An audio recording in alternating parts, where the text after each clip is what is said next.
spiritual pussy enthusiast.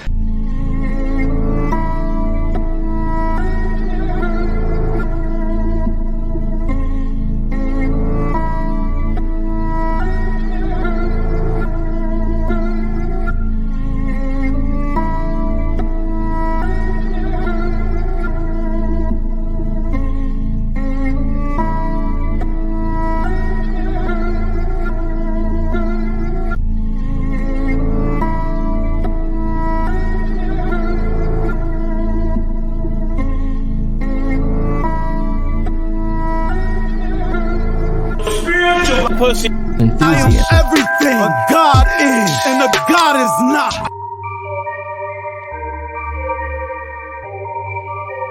The story goes that Jesus was crucified and placed in a cave or tomb on Friday, and 3 days later, when they returned to the cave, he rose from the dead, a phenomenon known as resurrection.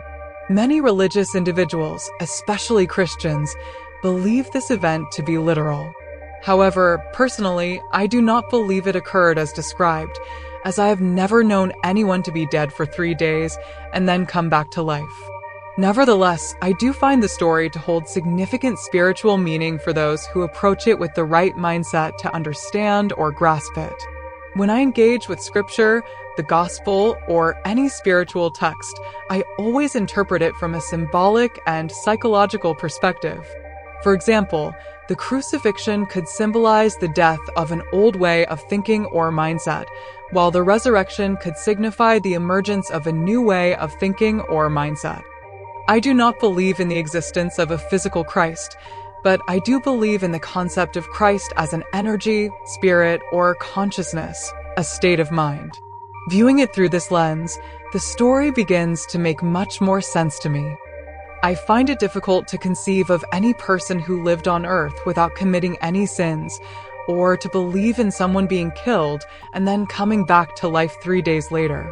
However, when I understand Christ as a type of energy or intelligence that one can attain through self-reflection, trials, tribulations, and life experiences, the attributes associated with Christ become qualities that must be cultivated and brought forth from within oneself. I believe that this occult or hidden way of interpreting Jesus, Good Friday, and Easter was knowledge possessed by ancient priesthoods.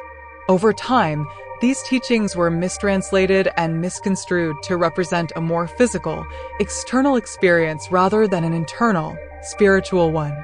I believe that everyone possesses the potential for Christ-like energy and attributes, but it requires cultivation and inner transformation.